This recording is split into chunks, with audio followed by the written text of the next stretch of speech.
On today's episode of Chuck's Culture Channel, I'm talking with Opera Theater of St. Louis General Director Andrew Jorgensen.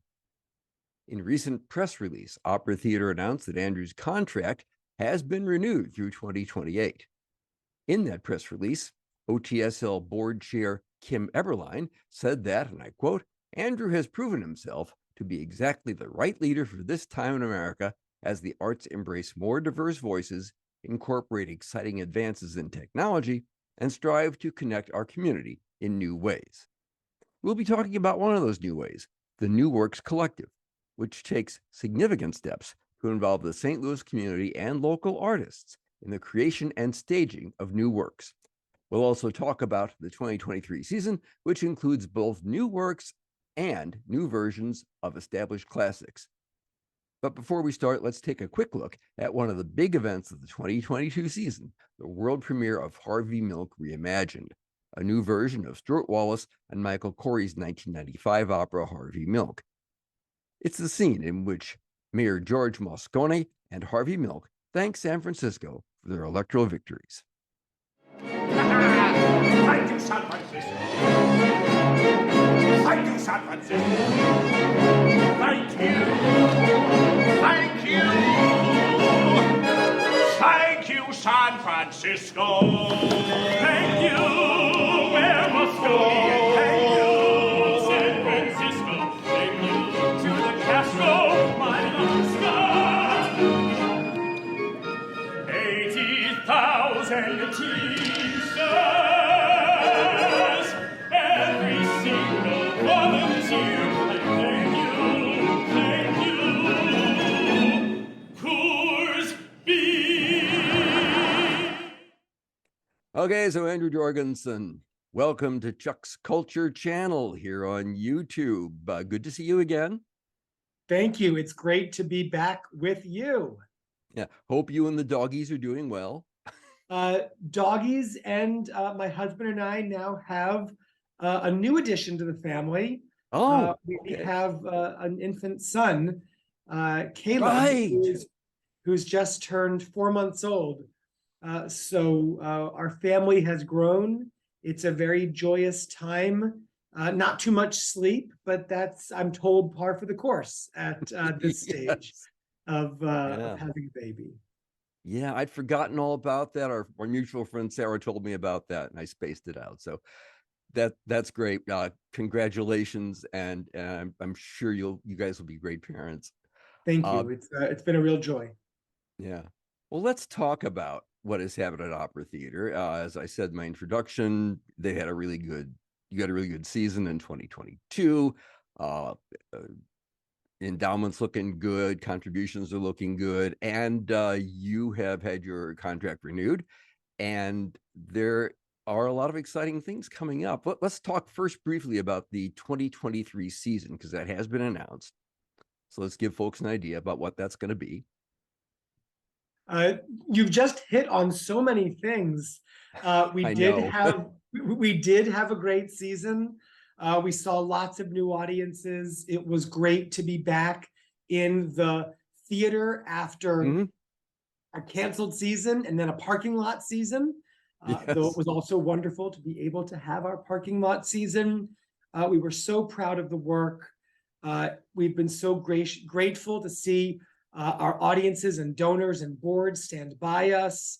Of course, we're enduring the same market variability these days and volatility that everybody is, but we are in a strong position, and it's wonderful to be able to be looking forward with real confidence and enthusiasm, Chuck, and looking forward to take your first question to the 2023 festival season. You know, it's funny, I've been in this job now more than 4 years, but the 2023 season is in many ways the first season I feel as though I've planned from scratch. Because the gestation cycle for planning operas is fairly long, as you know. Operas, especially world premieres, are planned multiple years out. And operas are planned 2 or 3 years out. And then, of course, all the plans we had made for 2020 and 2021 and 22 were canceled and shuffled and impacted in so many different ways by the pandemic. We were thrilled in 2021 to pull together at short notice what we thought was an incredibly vibrant season in the parking lot, and in 2022 to put back on the stage 4 different productions that had, each of which had been postponed because of the pandemic. Carmen and had been planned for 2020, as had Awakenings. Harvey Milk and the Magic Flute had each been planned for 2021. They finally all could come back in 22, but 23 was really a chance to say, okay, what is our vision to put on our stage as we're coming out of this incredibly chaotic and tumultuous time? And it's a great season, so much to look forward to. We will open with a new performing edition of Scott Joplin's great rag opera, Tremonisha. As you know, Opera Theater, we did this opera a long time ago, 2000. It was a huge success, and one of the pieces that audiences have most requested that we revisit.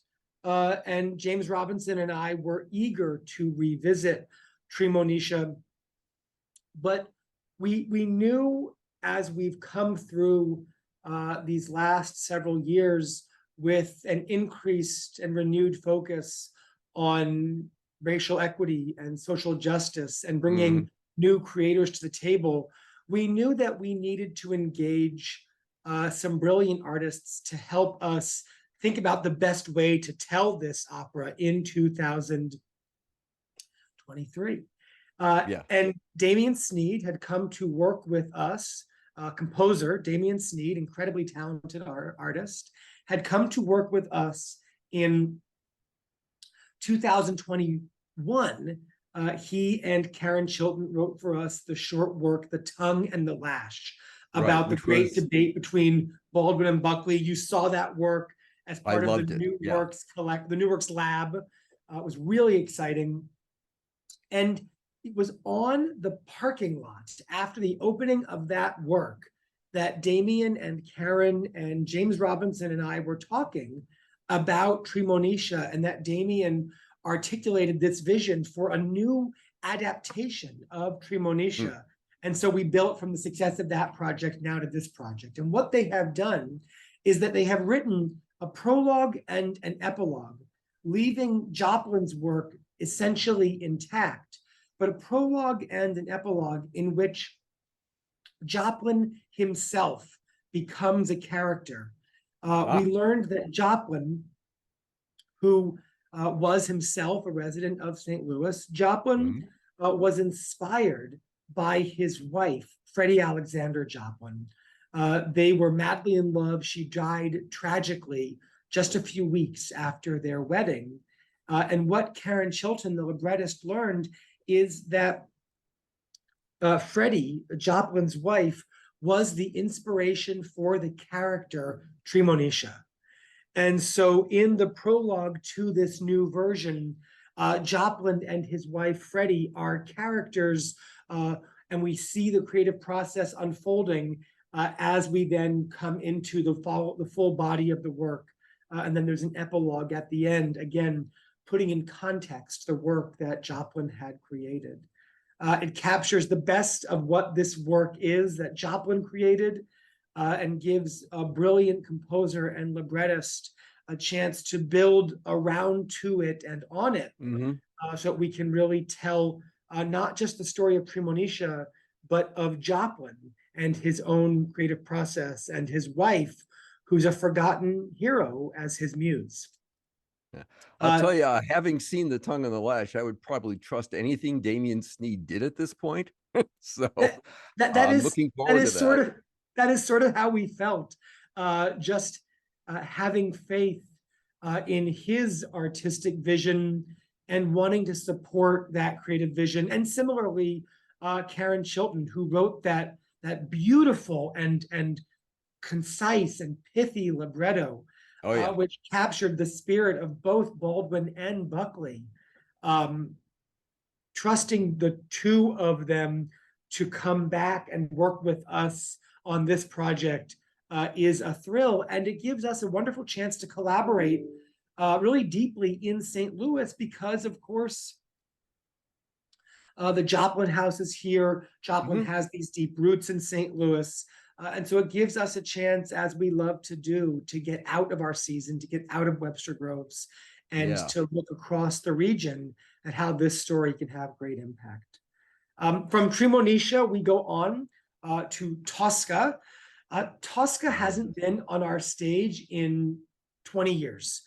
And that's pretty uncommon. At the big opera companies, Tosca is the kind of work that comes back into the planning every 2 or 3 years. And the big opera companies, they own productions of Tosca, sets and costumes, and they throw Tosca on stage with, 3 or 4 days of rehearsal. You get the tenor and the soprano in, they sort of have a day. I'll stand here, you'll stand there, you'll jump here. That's not how we're approaching this work. Tosca is a masterpiece, and we're going to treat Tosca like the masterpiece that it is. James Robinson, our artistic director, is going to direct the work. Daniela Candelari, our principal conductor, will lead us from the podium. We're putting enormous firepower into the creative leadership. It's actually the first time James Robinson will have directed Tosca, and I think he's excited about delving into one of the great classics that he hasn't previously worked on. And we'll have a new production that will be given the full weight of Opera Theater's resources, a full 4.5-week rehearsal period, all of the bells and whistles that our company can muster, and a cast that makes the production worth doing. That's led by Laura Wilde.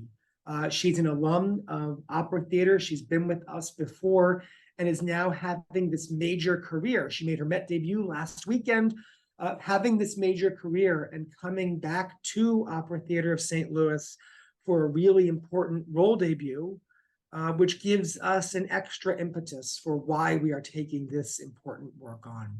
A lot to be excited about, and not just another Tosca or another visit to one of these great classics, but a really special confluence of factors that will make this opera exciting to have back on the boards. I'll tell you, one reason I'm glad to see Tosca back again is first of all, because he is surely one of the most despicable villains in all of opera. And of course, the moment when he gets his is always one of the more satisfying moments in opera. But it's also, I think, and correct me if you think this is nuts, but I see contemporary relevance in Tosca. We're talking about themes, political themes, the autocratic state versus individual freedom and democracy. We're talking about a leader of a theocratic autocracy versus people in a secular democracy, and a leader who has a lot of public piety and privately is basically a swine who contradicts everything he claims to believe in. And just want to suggest that might have some contemporary relevance to some of us. It absolutely does. First of all, on that extraordinary moment when Tosca gets revenge and when she attacks Scarpia, it will be fabulous. And Hunter Enoch, a young baritone, will come to sing the role of Scarpia for us. It will be thrilling. But you're absolutely right. This is an opera whose themes are as fresh and urgent today as they were when Puccini wrote them more than a century ago. I don't think that our production will be particularly modern or necessarily didactic in having a political agenda, but it's absolutely the case that these themes will animate the discussions in our rehearsal rooms, will animate the way our creative leaders are thinking about these productions. And certainly, I hope will inspire audiences after performances to reflect a little bit on the world that we are living in. That's true of so many of the classic operas. If you look to see the way that through the modern lens, they continue to be fresh and relevant, and even, I would say, urgent. And that's certainly true of the third opera in our season, Così fan tutte. Like Tosca, Così is one of the great masterworks that is seen all the time, but hasn't been on our stage for a number of years, going on 10 years since we'll have done it. And we will be investing a lot of resources in a really beautiful production of Così fan tutte. I'm particularly excited about two aspects of this production. First, the creative leadership. Tara Branham will be our director, and Jerry Lynn Johnson will be the conductor. Tara Branham was one of James Robinson's assistant directors. She graduated into being one of our associate directors, and is now coming back to helm this production in her own right.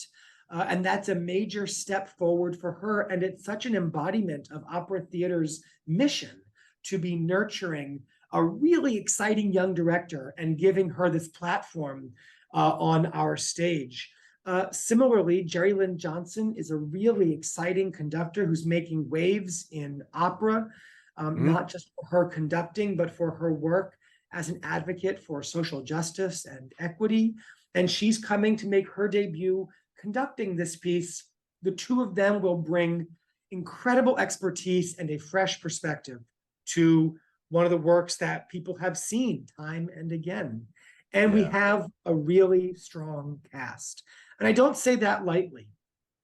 Friends of Opera Theater will know that we have a particularly proud history of great casts for Così fan tutte at this company. When we did it, I think it was 1980 or 81, the cast included Jerry Hadley and Ruth Golden and Ashley Putnam and a young Thomas Hampson. I mean, the very finest singers of the day made their debuts. And that really is one of the productions back in the 80s that gives opera theater today the history and the legacy of nurturing young singers. So when we take on a work like this, we have a high bar behind us that we are looking to, and we are so excited about this fabulous cast of young Mozartians that are coming to perform with us.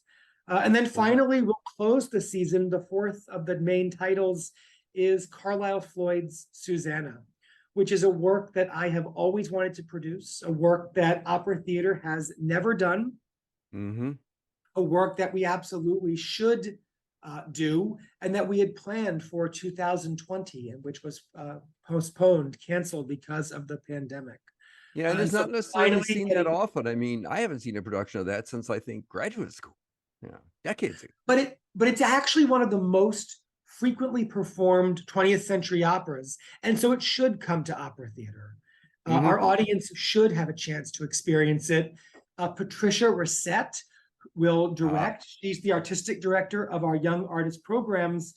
She made a huge splash in her directing debut here a few years ago with La Traviata. Right. During her singing career, she was one of the most important singers of the role of Susanna in the last generation.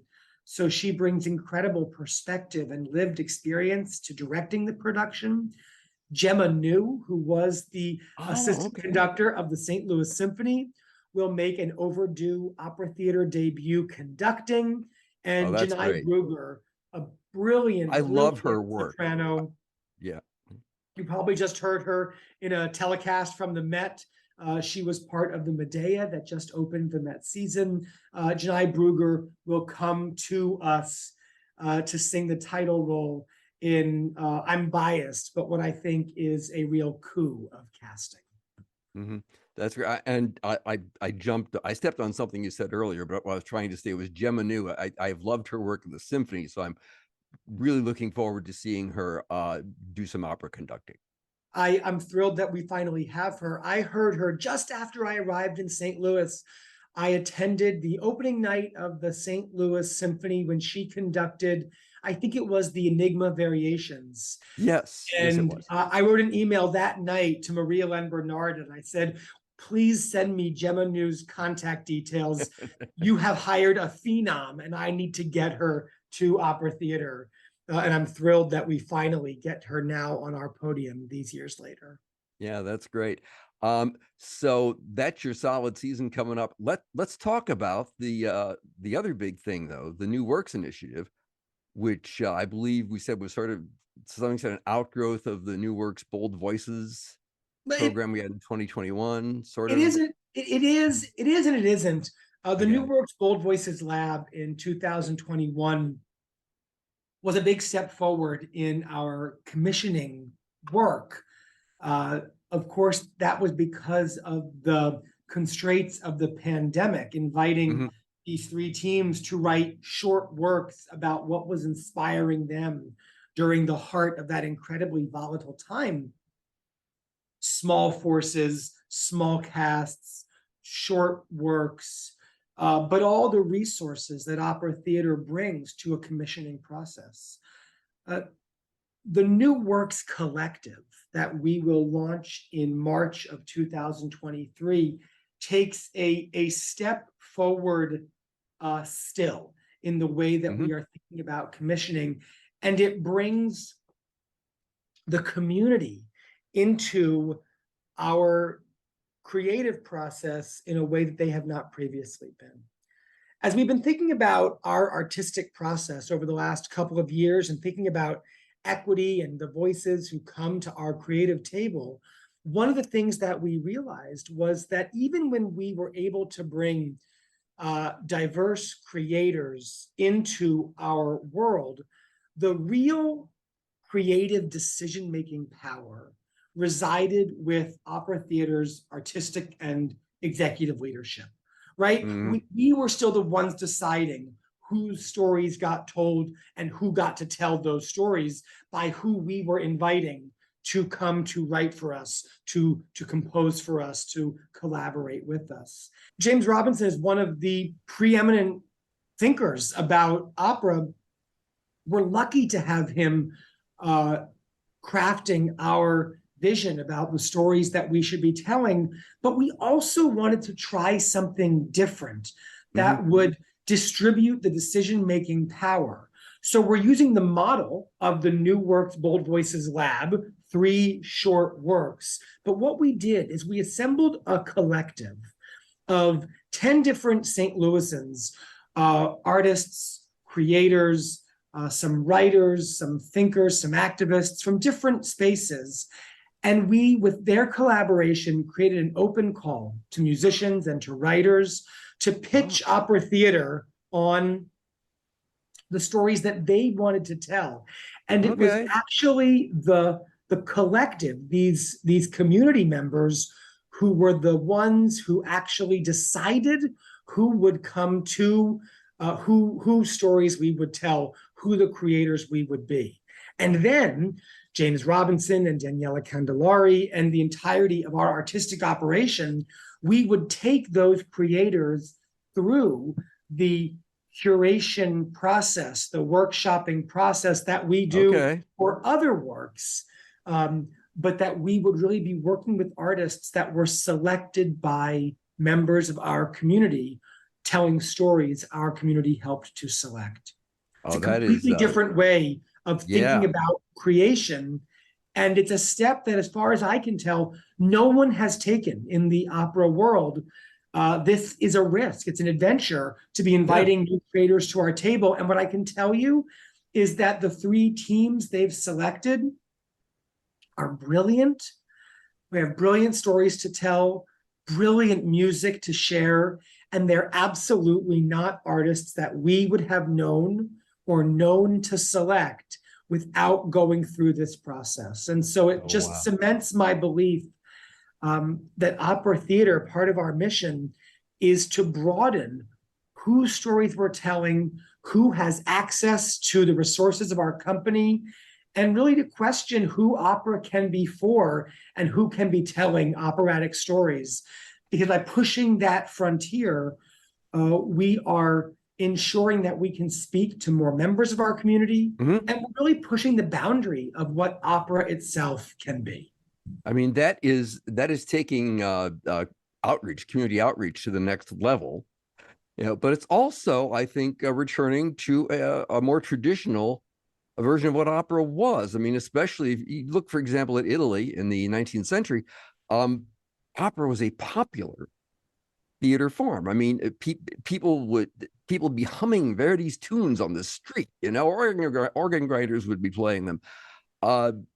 It for a long time in opera's history, it was well, depending on where you were, of course, but especially in Italy, it was something that was not just for the upper crust.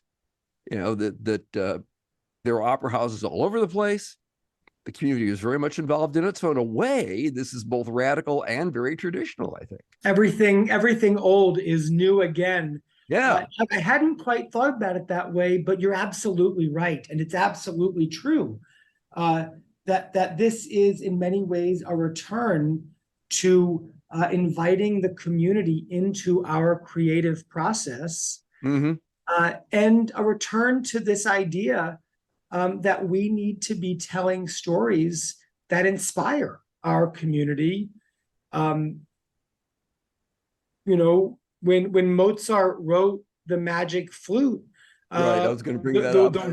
The work was commercially successful. And it actually made money for him and for Schikaneder, the librettist, who was also the first Papageno, but because there was that more meaningful connection with the public. Now, I don't want to undercut the critical and public success of many of the world premieres that we have done, from Champion to Shalimar the Clown to Fire, Shut Up in My Bones.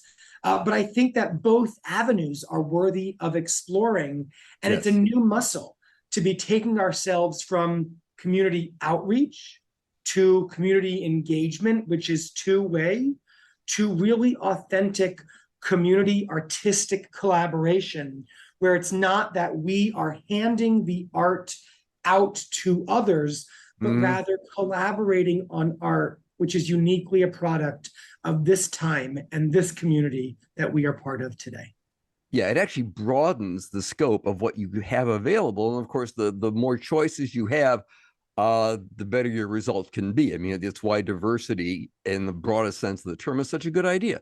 Absolutely. And I want to say how grateful I am while I have this chance to be with you, to the Andrew Mellon Foundation and to Edward Jones, who both have made major commitments to help us launch this initiative, not just going into 2023, but a 3-year cycle. So we can really try this community-based commissioning initiative. This is a risky project. It's an exciting project. It's a high-profile project. And it's not every funder that wants to jump into something that's different with you. And we have always been so lucky at Opera Theater of St. Louis to have a community of supporters willing to help us take big artistic risks. And those big artistic risks are what has paid off time and again with work that really attracts national attention, shines a spotlight on opera theater and on St. Louis, and which really moves the art form forward. That's terrific. Andrew Jorgensen, thanks so much for taking some time to talk to me today and to talk about your plans. Opera theater has been an integral part of the St. Louis art scene for a long time and has had for a long time international recognition as well. So it's really great to see that you continue to move forward and continue to innovate. No resting on laurels here, Absolutely not. And with the privilege of knowing that I'll be here until at least 2028, and that Caleb, who's 4 months old, will at least go to kindergarten in St. Louis. Yes. It's so exciting that we can start to make real plans as we look forward.